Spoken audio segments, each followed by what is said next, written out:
Hello student. अब हमारा नई क्लास जो है चालू हुई है इलेक्ट्रोस्टैटिक सेकंड। इलेक्ट्रोस्टैटिक सेकंड इससे पहले हम लोगों ने पढ़ा था, पहले वीडियोस हमारे देख रखे होंगे आप लोगों ने।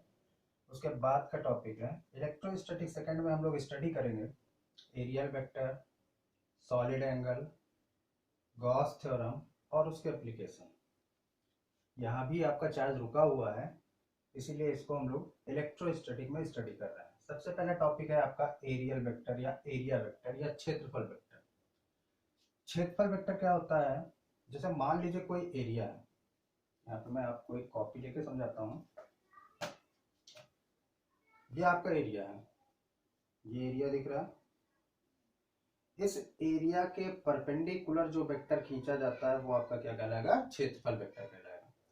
ये एरिया है, अगर ये एरिया ऐसे है तो इस पर ड्रॉ करने वाला परपेंडिकुलर कैसे होगा? ऐसे होगा। तो ये इसका क्या कहलाएगा? क्षेत्रफल वेक्टर कहलाएगा या एरिया वेक्टर कहलाएगा। अगर आपने एरिया ऐसे रखा है तो इस पर ड्रॉ करने वाला परपेंडिकुलर कैसा होगा? ऐसा होगा। इसका मतलब परपेंडिकुलर जो होगा एरिया वेक्टर का वो हमेशा एरिया के परपेंडिकुलर ही रखा जाएगा। अगर मान लीजिए इसको हम थोड़ा सा किसी एंगल पे इंक्लाइन कर देते हैं और इसका एरिया वेक्टर पूछते हैं तो इसका एरिया वेक्टर ये होगा। हमेशा प्लेन के परपेंडिकुलर आपको रखना है एरिया वेक्टर। क्लियर हो गया? चलिए हम लोग देखते हैं। जैसे मान लीजिए ये आपका एरिया है और इस पर ड्रॉ किया गया वेक्टर ये आपका क्या हो जाएगा? Area vector. क्लियर है? जैसे मान लीजिए आपने कोई तिरछा ड्रॉ किया है, इस पर जो ड्रॉ होगा एरिया वेक्टर वो ऐसे होगा। यहाँ पे आप लोग देख रहे हैं ये आपका अगर मान लीजिए प्लेन है तो प्लेन के साथ कितने का एंगल बन रहा? 90 का। अगर ये आपका प्लेन हुआ तो ये कितने के साथ एंगल बना रहा? 90 डिग्री का। यानी जो वेक्टर आपके एरिया के ऊपर ड्रॉ होगा और एरिया के साथ 90 डिग्री का एंगल बनाएगा वो आपका एरिया वेक्टर कहलाएगा। ठीक है। दूसरी चीज हम लोग देखते हैं सॉलिड एंगल। दूसरी चीज हम लोग सीखेंगे सॉलिड एंगल।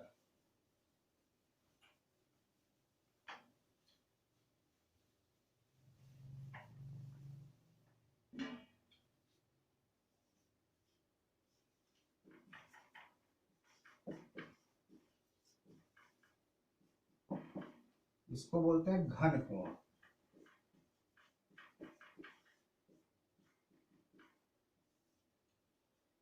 सॉलिड एंगल कोई भी सॉलिड किसी भी पॉइंट पर या कोई भी सरफेस किसी पॉइंट पर जो एंगल ड्रॉ करता है उसे कहते हैं सॉलिड एंगल। चलिए हम लोगों से कहा जाए एंगल दिखाओ, तो एंगल हम लोग दिखा नहीं सकते, एंगल बना सकते हैं। एंगल क्या है? वन डायमेंशन है। यहाँ पे हमसे कहा गया ये हमने बना दिया, ये आपका हो गया एंगल। लेकिन जो थ्री डायमेंशन का एंगल होता है वो आपका सॉलिड एंगल होता है। सपोज करिए जैसे मान लीजिए आपके पास एक स्फीयर है, ये आपका स्फीयर हो गया और ये आपका सेंटर है। अब स्फीयर के सरफेस पे आपने छोटा सा एरिया ले लिया जी। इस एरिया द्वारा इसके सेंटर पे जो एंगल ड्रॉ होगा वो कहलाएगा सॉलिड एंगल। इसे हम लोग ओमेगा से रिप्रेजेंट करते हैं, एंगल स्मॉल है इसलिए डी ओमेगा लिया गया है। सॉलिड एंगल जो होता है किसी भी सॉलिड के सरफेस से किसी पॉइंट पर बनने वाला एंगल आपका क्या कहलाएगा? सॉलिड एंगल कहलाएगा। अब सॉलिड एंगल के बारे में हम लोग देखते हैं। जैसे मान लीजिए यहां से यहां तक की डिस्टेंस आपकी क्या है? आर। और इसका एरिया वेक्टर है आपका डी ए। तो इस सॉलिड एंगल की जो वैल्यू होगी D omega equal to D A upon R square. और इसकी यूनिट होती है स्टेरेडियन।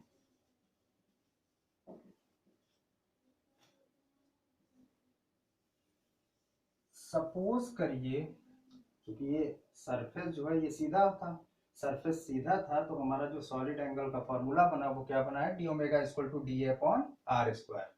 लेकिन मान लीजिए आप सरफेस थोड़ा सा तिरछा है, जैसे लैया चना बेचने वाला जो कोन बनाता है, लैया चना वाले कोन को देखिए ऊपर का जो एंगल होता है जो सरफेस होता है उसका वो तिरछा होता है थोड़ा सा।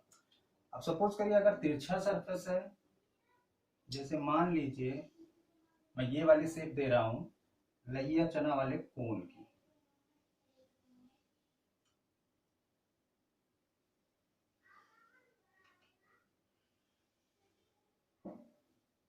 ये तिरछा है, यहाँ पे जो एंगल बन रहा है ये सॉलिड एंगल बन रहा है डी ओमेगा, यहाँ से डिस्टेंस इसकी है आर।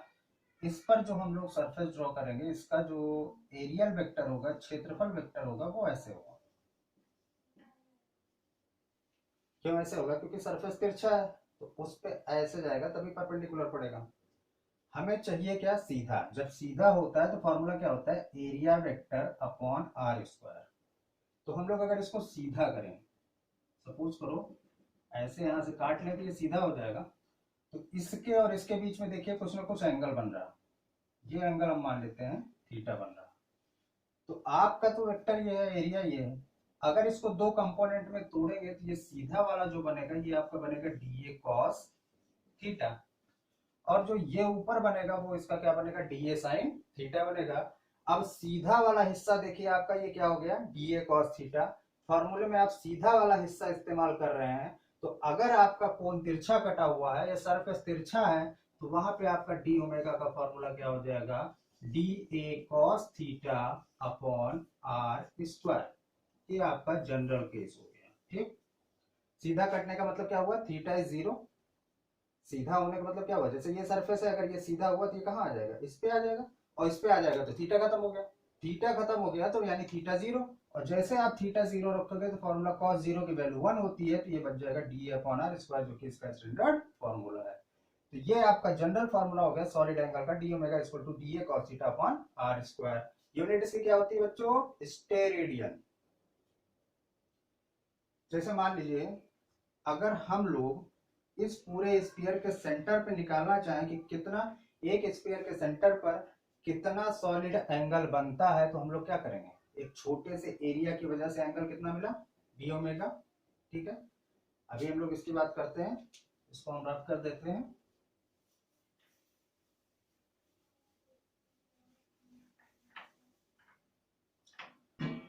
इस छोटे से एरिया डीए के कारण जो हमें फॉर्मूला मिला है D omega equal to D A upon R square. अगर हम पूरे स्फीयर के कारण निकालें solid angle at point O due to whole sphere, solid angle at O due to whole area of sphere, गोले के केंद्र पर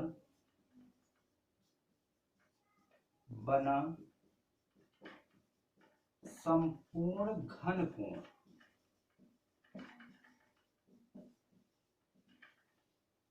तो जब संपूर्ण की बात करते हैं हम लोग तो क्या करते हैं? इंटीग्रेट कर देंगे। सिंपली आप इस फॉर्मूले को इंटीग्रेट कर दीजिए, D omega equal to integration D A upon R square. जिसका डी होता है वही वेरिएबल होता है, तो इंटीग्रेशन उसी का होगा, बाकी चीजें आपकी कांस्टेंट होगी, और कांस्टेंट को इंटीग्रेशन से बाहर कर लेते हैं। डी ओमेगा का इंटीग्रेशन हो गया ओमेगा 1 अपॉन आर स्क्वायर, आपने बाहर किया, इंटीग्रेशन ऑफ डी ए।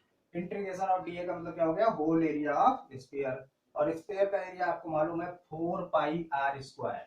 ये हो गया आपका 1 अपॉन आर स्क्वायर इंटू इसकी वैल्यू हो जाएगी 4 पाई आर स्क्वायर। आर स्क्वायर से आर स्क्वायर कैंसिल हो गया, ओमेगा इक्वल टू कितना हो गया? 4 पाई। तो किसी भी सॉलिड के सेंटर पर कितना एंगल बनता है? 4 पाई। अब जैसे हमने यहाँ स्फीयर लिया, मान लीजिए हम कोई और फिगर ले रहे हैं, और यहाँ पे एक एरिया ले लिया हमने डी ए, और यहाँ पे एक पॉइंट है,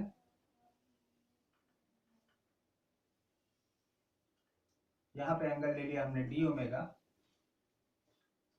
अब इस सेंटर पर कितना सॉलिड एंगल बनेगा आपसे पूछा जाए, जैसे स्फीयर था, स्फीयर का आपको मालूम चल गया कि 4 पाई होता है, लेकिन ये तो इरेगुलर शेप है, इरेगुलर शेप के सेंटर पर कितना बनेगा? तो आपका जवाब होना चाहिए 4 पाई। क्यों? क्योंकि अगर हम यहां से चाहे एक स्फीयर ड्रॉ करना तो ये हिस्सा एक स्फीयर बना रहा है। अब अगर इस स्फीयर की वजह से यहाँ पे 4 पाई एंगल बनेगा तो पूरे पूरे सरफेस की वजह से इस पे कितना बनेगा? 4 पाई बनेगा। तो आपकी कोई भी शेप होगी उसके सेंटर पर कितना एंगल बनेगा? 4 पाई स्टेरेडियन का एंगल बनता है। जनरली एक पॉइंट पर जो एंगल बनता है वो 360 डिग्री का होता है, लेकिन जो सॉलिड एंगल होता है वो 4 पाई का होता है एक पॉइंट पर। क्लियर हो गया? चलिए नेक्स्ट टॉपिक हम लोग देखते हैं। Electric flux.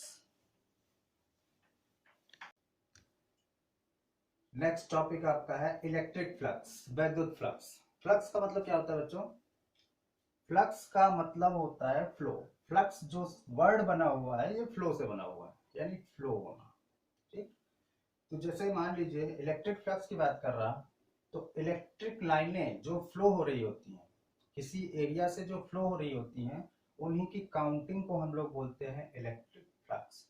या जैसे मान लो किसी लिक्विड की बात करें, तो किसी लिक्विड का वॉल्यूम किसी एरिया से जितना फ्लो हो रहा होता है वो उस लिक्विड का क्या कहलाएगा? फ्लक्स कहलाएगा। उसी तरह जब हम इलेक्ट्रिक फ्लक्स की बात करते हैं, वैद्युत फ्लक्स की बात करते हैं, तो किसी भी एरिया से जितनी इलेक्ट्रिक लाइन ऑफ फोर्सेस पास होंगी उनकी संख्या को या उनकी काउंटिंग को हम लोग बोलते हैं इलेक्ट्रिक फ्लक्स। जैसे मान लीजिए ये आपका यूनिफॉर्म इलेक्ट्रिक फील्ड है। यूनिफॉर्म इलेक्ट्रिक फील्ड में हम लोग क्या करते हैं? पैरेलल लाइनें बनाएंगे, उनके बीच का गैप सेम होना चाहिए और डायरेक्शन सेम होनी चाहिए। ये आपका है इलेक्ट्रिक फील्ड। अब मान लीजिए इस पे हम कोई एरिया रख दे रहे हैं,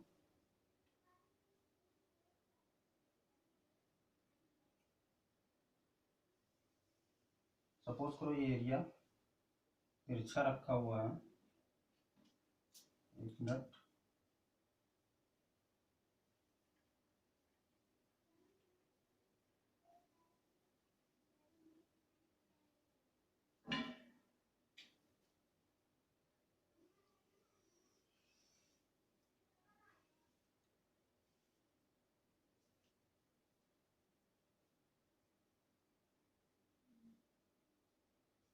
ये इसका एरिया वेक्टर हो गया डी ए,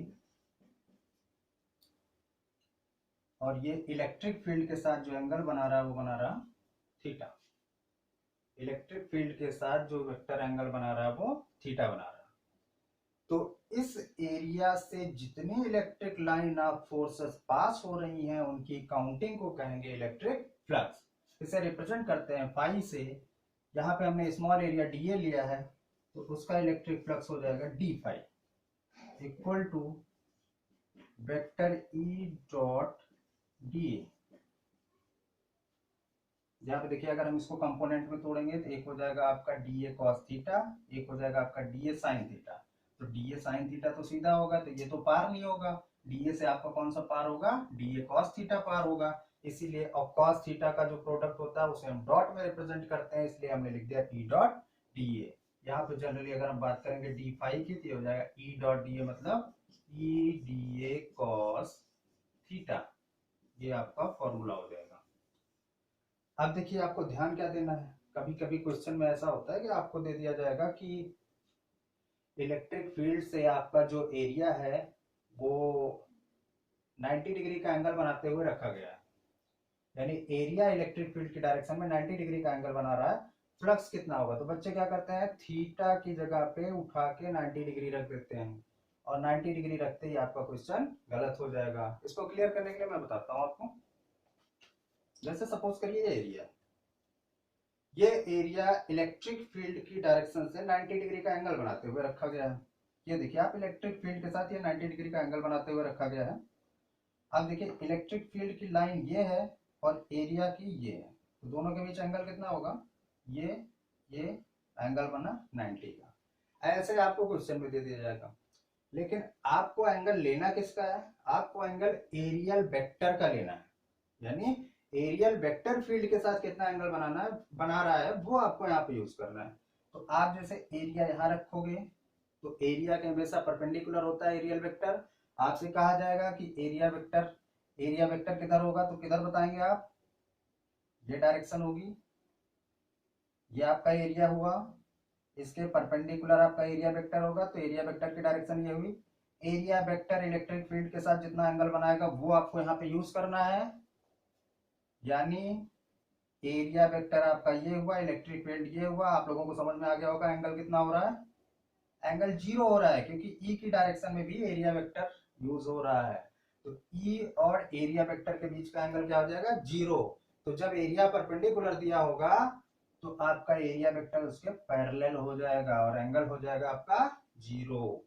एंगल यहाँ पे हम लोग जीरो यूज करेंगे। इस चीज का हमेशा ध्यान रखना, अगर आपका एरिया दे रखा है कि फील्ड के परपेंडिकुलर है या किस एंगल पे है, तो एरियल वेक्टर उसके साथ जो एंगल बनाएगा वही एंगल आपको काउंट करना है, ना कि एरिया का एंगल काउंट करना है। और शॉर्ट ट्रिक के लिए आप यूज कर सकते हैं, जो एरिया दिया होता है उसे फटाक से 90 में से माइनस करो, वही एंगल यहाँ पे इस्तेमाल कर दो। अगर मान लीजिए एरिया आपका 30 डिग्री पे झुका हुआ दे रखा है, तो एरियल वेक्टर कितने पे झुक जाएगा, 60 डिग्री पे। 90 में से माइनस करो, फटाक से यूज करो, ये फॉर्मूला हो जाएगा आपका।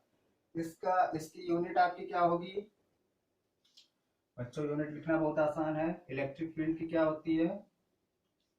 न्यूटन पर कूलम। एरिया की क्या होती है? Into metre square. तो इलेक्ट्रिक फ्लक्स की यूनिट क्या होगी? न्यूटन इंटू मीटर स्क्वायर पर कूलम। इसकी एक यूनिट होती है, इलेक्ट्रिक फील्ड की एक यूनिट होती है वोल्ट पर मीटर। वोल्ट पर मीटर, ये भी हम लोग आगे चल के पढ़ लेंगे, ये यूनिट मिल जाएगी। और इंटू एरिया की यूनिट मीटर स्क्वायर हो जाएगी। एक मीटर से इसको एक मीटर कैंसिल हो गया, तो ये हो जाएगा आपका volt into metre.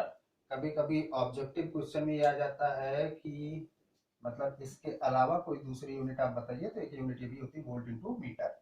Electric flux की एक यूनिट होती है वोल्ट मीटर। अब देखिए गॉस थ्योरम में हमको जिन जिन चीजों की जरूरत पड़ती है वो चीजें हमने सीख ली। सबसे पहली चीज क्या है? इलेक्ट्रिक फ्लक्स की जरूरत पड़ेगी, वो भी हमने सीख लिया। और एरिया वेक्टर की जरूरत पड़ेगी, वो भी हमने सीख लिया। और सॉलिड एंगल की जरूरत पड़ती है, वो भी हमने सीख लिया।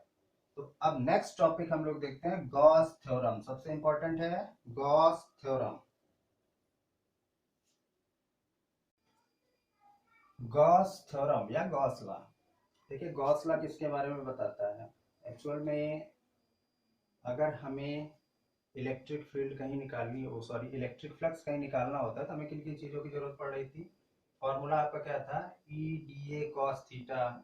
यानी कि एरिया कितना है ये पता होना चाहिए, इलेक्ट्रिक फील्ड कितनी है ये पता होना चाहिए, साथ में एरिया किस एंगल पे रखा है ये मालूम होना चाहिए, तब हमें पता चल पाता था कि इलेक्ट्रिक फ्लक्स कितना है। गॉस थ्योरम से एक चीज आपके लिए आसान हो गई कि अगर किसी बाउंडेड एरिया से आपको इलेक्ट्रिक फ्लक्स लगाना है, निकालना है, तो इन सब चीजों की जरूरत नहीं पड़ेगी। आपको केवल चार्ज मालूम होना चाहिए कि चार्ज कितना बाउंड है, कितना घेरा हुआ है।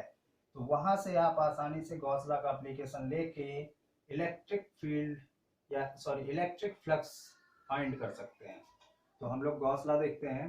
गॉस लॉ में इन्होंने बताया था अगर कोई चार्ज, सपोज करो कोई चार्ज है प्लस क्यू, अगर कोई चार्ज किसी एरिया से बाउंड है, सपोज करो ये एरिया है जिससे बाउंड है, इसको हमने इरेगुलर शेप में लिया है, इसके सेंटर पे बाउंड, तो इस एरिया से जितने फ्लक्स पार होंगे, इस एरिया से पास होने वाला जो फ्लक्स होगा फाई, ये टोटल बाउंडेड चार्ज का 1/ε0 टाइम होता है। टोटल बाउंडेड चार्ज आपका क्यू है, ये पॉइंट है आपका ओ। टोटल बाउंडेड चार्ज क्यू का 1/ε0 टाइम जो चार्ज होगा, वही फ्लक्स इस एरिया से बाहर निकलेगा।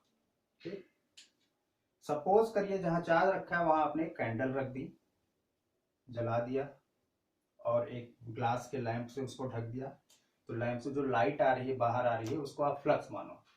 तो उस फ्लक्स, अगर कैंडल को आप चार्ज मानते हो और उस फ्लक्स, उस जो लाइट बाहर आ रही है उसको आप फ्लक्स मानते हो, तो जो लाइट बाहर आ रही है यानी जो फ्लक्स है वो उस बाउंडेड चार्ज का कितना होना चाहिए? 1/ε0 टाइम होना चाहिए। यानी किसी भी पृष्ठ से निकलने वाला कुल फ्लक्स उस पृष्ठ से बाउंडेड, यानी उस पृष्ठ से परिबद्ध कुल आवेश का 1/ε0 गुना होता है। यानी फाई जो फ्लक्स इस एरिया से बाहर आएगा वो कितना होगा? Q/ε0 के बराबर होगा, बशर्ते ये चार्ज जो है इसका इससे बाउंड होना चाहिए। तो गॉस थ्योरम के लिए सबसे इंपॉर्टेंट टॉपिक क्या होना चाहिए कि चार्ज आपका बाउंड होना चाहिए। अगर आपका चार्ज बाउंड नहीं होगा तो गॉस थ्योरम अप्लीकेबल नहीं कर सकते हैं आप, ना अप्लीकेबल होगी। क्यों नहीं होगी वो भी मैं क्लियर कर दूंगा। चलिए देखते हैं। सपोज करिए यहाँ पे हमने एक एरिया ले लिया, स्मॉल एरिया डी ए, इसका एरियल वेक्टर ये हो गया आपका डी ए। इस चार्ज की वजह से जो इलेक्ट्रिक फील्ड है उसकी डायरेक्शन ये है ई।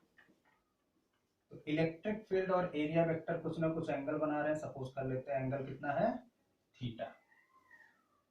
अब देखिए जो एरिया है डीए एरिया है, ये इस पॉइंट पर कितना सॉलिड एंगल बना रहा है। तो इस पॉइंट पर अगर हम सॉलिड एंगल की बात करें तो सॉलिड एंगल हमने एज्यूम कर लिया कितना है, डी ओमेगा। डिस्टेंस आपकी कितनी है, आर। क्लियर हो गया फॉर्मूला। इसका डायग्राम देखिए, फिर से एक बार देख लीजिए। इस पूरे सरफेस पर हमने एक छोटा एरिया ले लिया डी। यहाँ प्लस क्यू चार्ज की वजह से जो इलेक्ट्रिक फील्ड है वो बाहर जा रही है, और इस डीए एरिया का जो एरियल वेक्टर है वो इस डायरेक्शन में हुआ है, जो कि एरिया के साथ 90 का एंगल बना रहा है। अब ई और डीए के बीच एंगल कितना बन गया, थीटा का बन गया। हमने सपोज कर लिया है कि यहाँ पर जो एंगल बन रहा है वो कितना बन रहा है, डी ओमेगा बन रहा है, जो कि सॉलिड एंगल है।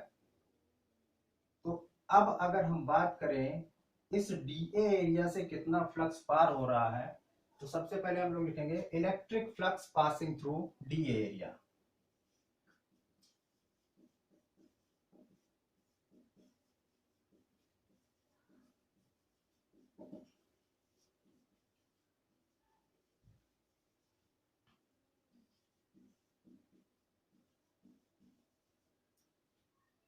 डीए क्षेत्रफल से गुजरने वाला वैद्युत flux.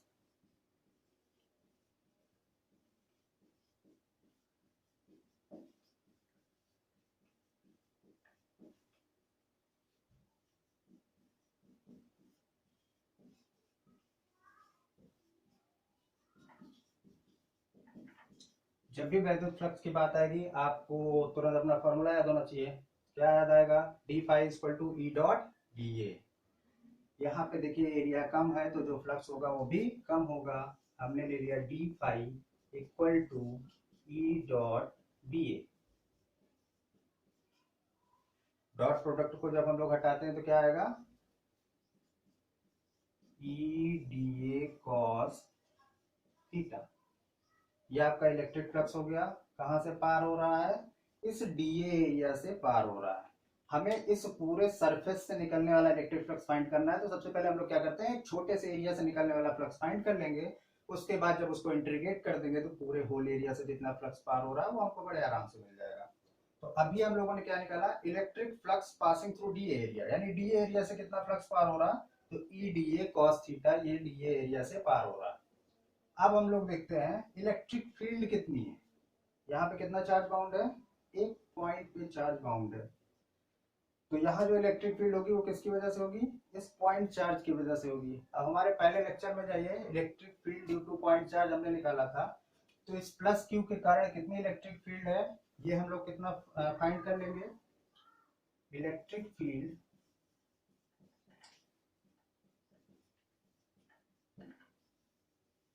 Due to plus Q charge, plus Q आवेश के कारण वैद्युत क्षेत्र।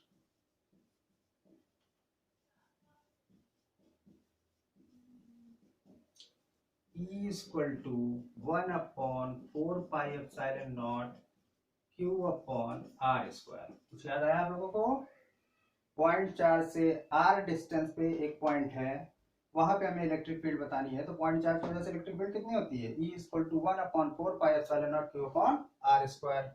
इस इलेक्ट्रिक फील्ड की वैल्यू आप इस डी फाई वाली वैल्यू में रख दीजिए। यहाँ पे ई की वैल्यू क्या रख देंगे, 1/4πε0 Q अपॉन आर स्क्वायर। चलिए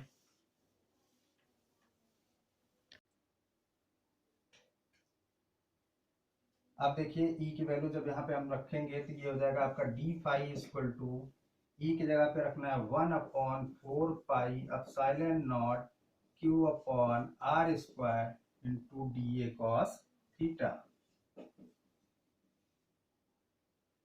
अब यहाँ पे देखिए डी फाई इक्वल टू हो गया 1/4 pi epsilon nought Q D A cos theta upon R square. D A cos theta upon R square किसकी वैल्यू होती थी? डी ओमेगा की वैल्यू होती थी। जो आपका सॉलिड एंगल है डी ओमेगा, उसकी value D A cos theta upon R square देख लीजिए, अभी अभी मैंने बताया है। अब हमें निकालना है इस पूरे होल एरिया से कितना फ्लक्स पार हो रहा है। तो electric flux passing through whole area,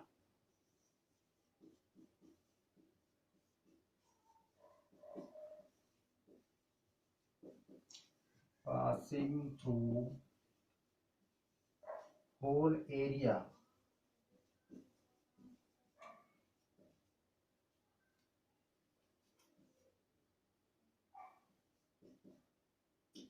संपूर्ण पृष्ठ से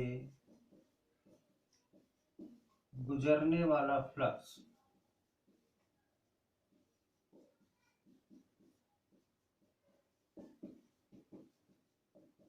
संपूर्ण पृष्ठ से निकालने के लिए हम लोग क्या करते हैं, सीधा इंटीग्रेट कर देंगे। अब देखिए अगर हम इसको सीधा इंटीग्रेट करते हैं तो ये हो जाएगा integration of D phi equal to integration of 1/4 pi epsilon nought Q into D omega. D का टर्म वेरिएबल होता है, उसका इंटीग्रेशन, बाकी कांस्टेंट बाहर। फाई इक्वल टू हो जाएगा 1/4 pi epsilon nought Q integration of D omega. Integration of D omega का मतलब क्या हो गया, इस पूरे एरिया से इस पॉइंट पर बना हुआ सॉलिड एंगल, और किसी भी एरिया से एक पॉइंट पर बना हुआ टोटल सॉलिड एंगल कितना होता है, 4 पाई का होता है। यानी इंटीग्रेशन ऑफ डी ओमेगा की वैल्यू आप लोग क्या रख सकते हो, 4 पाई। खेल खत्म हुआ इसका। 1/4 pi epsilon nought Q into 4 pi. 4 pi से 4 पाई कैंसिल हो गया, phi equal to Q upon epsilon nought. This is Gauss law. Clear हो गया। 1/4 pi epsilon nought into Q into 4 pi. 4 pi से 4 पाई कैंसिल हुआ, क्या बच गया, क्यू अपॉन एप्सिलॉन नॉट बच गया, जो कि गॉस की प्रमेय है। क्लियर हो गया बच्चों आपको। चलिए ठीक है, अभी हम लोग देखते हैं कि इसके लिए सबसे जरूरी क्या है, गॉस थ्योरम के लिए सबसे जरूरी टॉपिक क्या है कि चार्ज आपका बाउंड होना चाहिए। अगर चार्ज बाउंड नहीं रहता है तो आप गॉस थ्योरम अप्लाई नहीं कर सकते हैं। हम लोग देखते हैं, मान लीजिए अब गॉस थ्योरम हमको अप्लाई करना है, कैसे कैसे अप्लाई कर सकते हैं। मान लीजिए ये आपका एरिया है, यहाँ पे हमने प्लस क्यू चार्ज बाउंड कर दिया, इसकी वजह से कितना फ्लक्स पार हो रहा है, तुरंत हमारे दिमाग में गॉस थ्योरम आएगा, phi equal to Q upon epsilon nought. Answer हो गया। अगर मान लीजिए ये एरिया है, इसमें हमने लिया plus 2 Q minus 3 Q plus 4 Q, इतने चार्ज बाउंड कर दिए। अब आपसे पूछा जाए पास होने वाला इलेक्ट्रिक फ्लक्स कितना होगा, तो इलेक्ट्रिक फ्लक्स बाउंडेड चार्ज का एप्सिलॉन नॉट टाइम होता है, 1/एप्सिलॉन नॉट टाइम किसका होगा, बाउंडेड चार्ज का। यहाँ पे आप देखिए चार्ज 2-3 तरीके का बाउंड है। पहला क्या है, plus 2 Q plus 4 Q minus 3 Q. तो आपको करना क्या है, जितने प्लस वाले हैं उनको प्लस कर लो, माइनस वाला माइनस कर दो, जो टोटल आएगा वही आपका क्या हो जाएगा, टोटल बाउंडेड चार्ज होगा। तो यहाँ देखिए 4 क्यू 2 क्यू मिलके कितना हुआ, 6 क्यू। 6 क्यू में से 3 क्यू जाएगा, कितना बचा, 3 क्यू। तो टोटल बाउंडेड चार्ज कितना हुआ, 3 क्यू। और 3 क्यू के अपॉन क्या होना चाहिए, एप्सिलॉन नॉट होना चाहिए। चलिए एक क्वेश्चन और मैं बताता हूँ आपको। जैसे मान लीजिए एरिया है, इसमें आपने एक डाइपोल बाउंड कर दिया। डाइपोल इससे पहले वाले लेक्चर में पढ़ा है, ये प्लस क्यू ये माइनस क्यू, तो इसकी वजह से कितना फ्लक्स बाहर आएगा, सोचिए सोचिए। जो कहानी यहाँ हुई थी वही कहानी यहाँ होनी। भाई डाइपोल आपने लगा दिया, एक प्लस क्यू चार्ज है, दूसरा कितना है, माइनस क्यू चार्ज, तो नेट चार्ज कितना हो गया, plus Q minus Q equal to 0। 0 upon epsilon nought, the value is 0। यानी अगर आप डाइपोल को बाउंड कर देते हैं तो वहां से जो इलेक्ट्रिक फ्लक्स पास होगा वो कितना होना, 0 होगा। ठीक है। अब देखिए एक टाइप का क्वेश्चन कभी कभी आपसे पूछा जाता है कि किसी भी सरफेस का एरिया अगर डबल कर दिया जाए तो उससे निकलने वाले फ्लक्स पर क्या इफेक्ट पड़ेगा। तो बहुत बच्चे कहते हैं चलो भैया एरिया डबल हो गया तो फ्लक्स जो निकलेगा वो क्या होगा, डबल हो जाएगा। पर ऐसा नहीं है, ये मैं आपको क्लियर कर दे रहा हूं। जैसे मान लीजिए ये प्लस क्यू है और ये आपका एरिया है, ठीक है, इसको हमने मान लिया आर रेडियस का एरिया है जिसमें प्लस क्यू चार्ज बाउंड है। तो यहाँ से निकलने वाला फ्लक्स क्या है, गॉस थ्योरम की वजह से phi equal to Q upon epsilon nought. Flux का मतलब क्या हुआ, इसको आप एज्यूम करो कि ये कैंडल है, ठीक है, और एक जो है आपने क्या किया है, एक लैंप से उसको बाउंड कर दिया है। तो लैंप से जो प्रकाश बाहर आ रहा है, जो लाइट बाहर आ रही है, वो आपका फ्लक्स है। तो अभी इसको अगर हम कैंडल एज्यूम कर लें और इस एरिया को हम मान लेते हैं ग्लास का लैंप है जिससे हमने इसको बाउंड किया है कैंडल को, तो यहां से प्रकाश जो आ रहा है वो आपका फ्लक्स है। कितना आ रहा है, क्यू अपॉन एप्सिलॉन नॉट। अब क्या करना है, हमको लैंप के एरिया को डबल कर देना है, यानी इसको हम अब बाउंड कर देते हैं इससे, और ये वाली रेडियस कितनी हो जाएगी, 2r। हमारा फ्लक्स क्या था, जो लैंप से, यानी जो इस लैंप से प्रकाश बाहर आ रहा था, जो लाइट बाहर आ रही थी वो फ्लक्स था। अभी हमने क्या किया, एरिया डबल कर दिया, यानी लैंप का शीशा जो है हमने डबल कर दिया। तो अब क्या आने वाला प्रकाश बढ़ जाएगा, आने वाला प्रकाश तो वही रहेगा क्योंकि कैंडल तो हमने बदली नहीं। कैंडल मीन्स क्या हुआ, चार्ज। चार्ज तो हमने छुआ ही नहीं, हमने क्या किया, एरिया डबल किया। तो जो बाहर लाइट आ रही है उस पर कोई इफेक्ट पड़ेगा, कोई नहीं पड़ेगा। यानी अगर एरिया डबल हम कर देते हैं या ट्रिपल कर देते हैं या 4 गुना कर देते हैं तब भी फ्लक्स हमारा कितना बाहर आएगा, केवल Q upon epsilon nought. Flux को इफेक्ट कब पड़ेगा, जब हम चार्ज को छेड़ेंगे या चार्ज को चेंज करेंगे। ठीक है बच्चों, तो नेक्स्ट लेक्चर में हम लोग